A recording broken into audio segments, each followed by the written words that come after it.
ازاي تتخنوا، ازاي تخسوا، ازاي تفضل زي ما انت. ممكن تزود الزبده بقى وانت بتقلي البيض. انا دكتور ايمن، والنهارده زي ما وعدتكم هكلمكم عن موضوع الحفاظ على الوزن، واللي عايز يتخن يعمل ايه، واللي عايز يخس يعمل ايه، وازاي نعمل الكلام ده بشكل صحي. قبل ما اشرح لكم بقى القصص الجميله دي كلها اللي احنا كلنا عايزينها ومحدش عاجبه حاله، تخين عايز يخس، رفيع عايز يتخن، الناس كلها عماله تتخانق مع بعض، بص ده بياكل قد ايه ومش عارف ايه. قبل ما نخش في التفاصيل دي كلها لازم نفهم ازاي جسمنا اصلا بيتعامل مع الاكل وبيصرفه ازاي. لازم نفهم حاجه كده، مبدا اسمه السعرات الحراريه. السعرات الحراريه دي هي وحده لقياس الطاقه. احنا عايزين نفهم ازاي نحسبها علشان نتحكم في جسمنا. عايزك تتخيل معايا جسمك كانه حسابك في البنك. ايه، ما عندكش حساب في البنك ولا ايه؟ انا عارف ان انت ما عندكش حساب في البنك، انا عارف يعني، بس تخيل ان عندك حساب في البنك عشان نفهم الموضوع. بحاول اشرح لك، ببسطها لك. جسمك هو حساب البنك. حساب البنك ده انت بتحط فيه فلوس وبتسحب منه فلوس، وبناء على اللي انت بتحطه واللي بتسحبه بيكون لك رصيد في الحساب.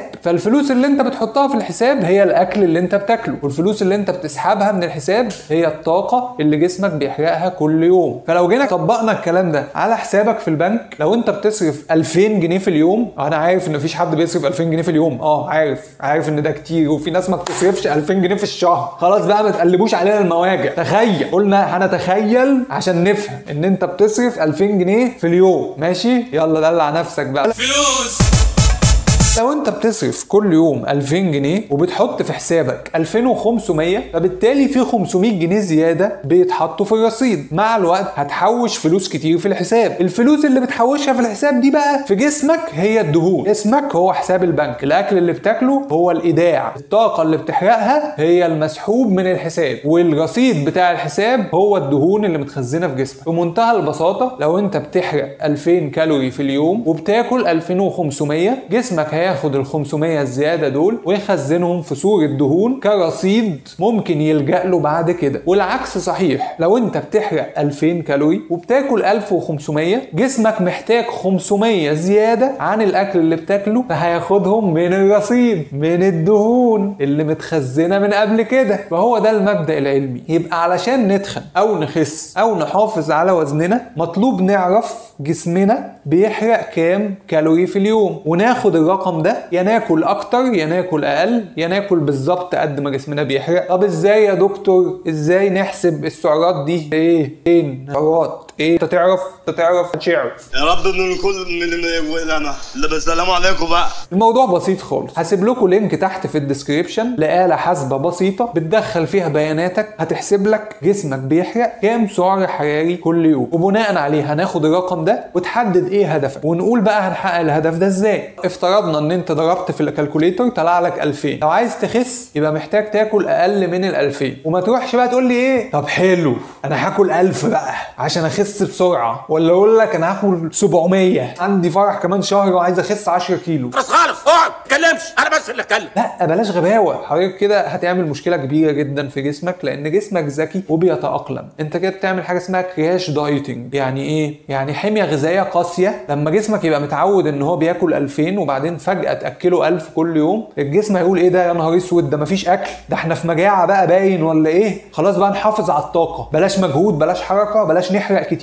فبتقلل سرعه الحرق بتاع جسمك الطبيعيه. فبالتالي حتى لو خسيت بعد شهر ولا شهرين، لما ترجع تاكل 2000 تاني هتلاقي نفسك تخنت على ال 2000 اللي هم المفروض في الاول كانوا بيحافظوا على وزنك، لان لما عملت كراش دايت سرعه حرق جسمك قلت، بدل ما تبقى 2000 مثلا بقت 1800 1600، خاصه لو مش بتلعب رياضه. لما نحاول تخس ببطء، تقلل سعراتك 500 كالوري في اليوم بحد اقصى، ومع الوقت ده هيخليك تخس بمعدل نص كيلو في الاسبوع بشكل منتظم. يعني مثلا نص كيلو في الاسبوع لو انت شايفه قليل، على مدار السنه لو ضربنا نص في 4، 2 كيلو في الشهر في 12 يبقى تخس 24 كيلو في السنه. حلوين جدا. في ناس اصلا عايزه تخس 10 كيلو ورضا، مش عايزين اكتر من كده. فخليك بطيء شويه في الموضوع علشان جسمك يستفيد وما تتضرش لما الدايت يخلص ترجع تاكل السعرات بتاعتك وسرعه الحرق بتاعتك ما تتاثرش. طيب لو عايز تتخن هتعمل العكس. ال 2000 بتوعك دول هتقوم مزود عليهم 500 علشان تتخن نص كيلو في الاسبوع،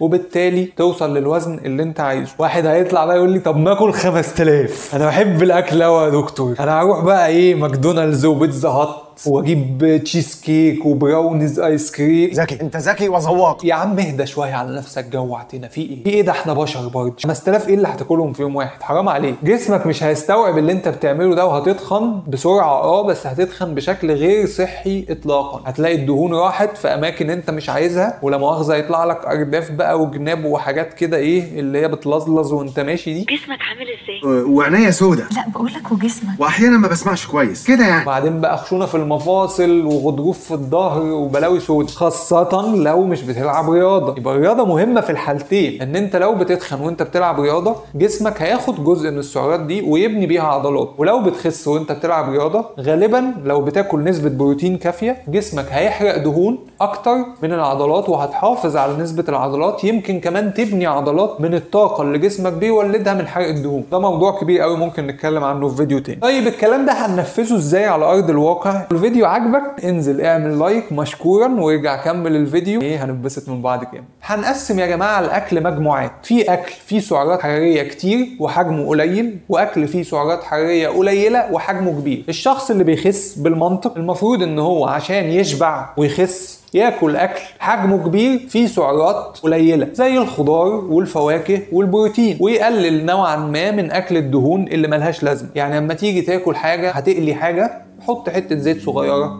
حته زبده صغيره، مش لازم ندلدق كده من الازازه كده لحد اما نعمل حمام سباحه في قلب الطاسه، مش لازم يعني. وناكل خضار كتير وفاكهه كتير عشان نزود حجم الاكل فيشبعك ويبسطك وفي نفس الوقت تخس. والله الراجل ده بيتكلم كلام زي الفل. الشخص اللي عايز يتخن يعمل العكس، ياكل حاجات فيها سعرات حراريه كتيره بس حجمها صغير. زي ايه؟ زي الزيوت اللي ما كناش عايزين نحطها واحنا بنخس. ممكن في اي وجبه بتاكلها تزود معلقتين زيت زيتون كبار، دول فيهم 240 كالوري ومش هيأثروا اصلا في حجم الوجبه بتاعتك ولا هتحس بطعم. ممكن تزود الزبده بقى وانت بتقلي البيض وتحط عليه شويه جبنه وتخرب الدنيا براحتك. ممكن ناكل قشطه، حلاوه، كريمه، طحينه، دي دهون مليانه برضو. المكسرات بالذات فيها سعرات حراريه كتير جدا ومفيده برضو للصحه. اهم حاجه ان احنا واحنا بنزود السعرات ما يبقاش كل اللي بنزوده سعرات جانك فود، لان برضو هتلاقي نفسك بتزيد بس صحتك بتبوظ، نقص فيتامينات، وجع في المفاصل، وطاقتك بتقل، فانت عمال تزيد وزن على الفاضي. فكل اللي نفسك فيه، ولكن كل برضو حاجات مفيده، كل مكسرات، كل دهون صحيه، كل خضار وفاكهه وبروتين، نفسك بتزيد بسهوله. يعني لو جبنا كبشه ايدك كده مليتها شويه سوداني دول فيهم 400 كالوري. لو جينا بقى على الناحيه الثانيه وقلنا مثلا ايه، لو هناكل جزر هنوصل ل 400 كالوري، عايزين ناكل 4 كيلو جزر مثلا، انت متخيل؟ محدش هياكلهم دول. فاهم المبدا؟ فاهم ولا ايه؟ والله ما انت فاهم حاجه. والله بص عمال اهري وانت مش فاهم حاجه. طب انت بقى لو زي حالاتي كده وراضي عن وزنك ومبسوط ومش عايز لا تزيد ولا تخس، بتبص في المرايه تقول الله هو كده جميل قوي، خليني زي ما انا كده، مش عايز اتخن انا ولا عايز اخس، انا كده حلو. قروا بقى على العالم. فانت حضرتك هتاكل السعرات الحراريه اللي جسمك بيحرقها بالظبط. تحرق 2000 هتاكل 2000. طب الكلام ده دقيق يا دكتور؟ يعني انا لو حسبت بالاله الحاسبه دي الكلام اللي هيطلع لي منها مظبوط 100%؟ الحقيقه لا.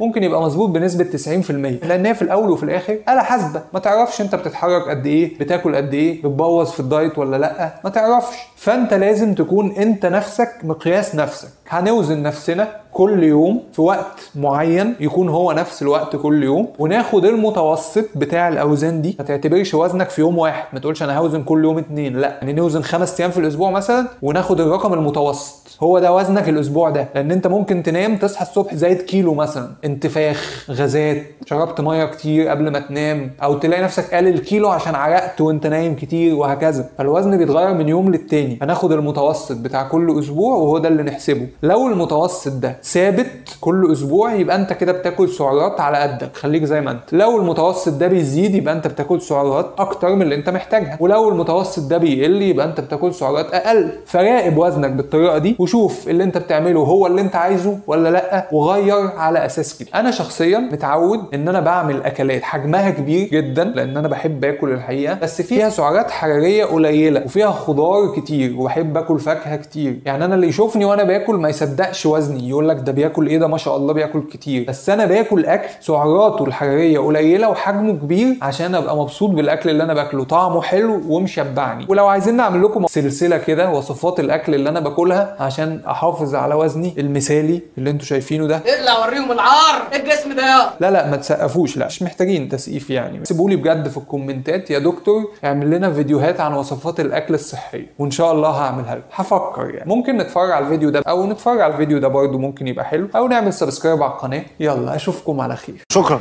السلام عليكم.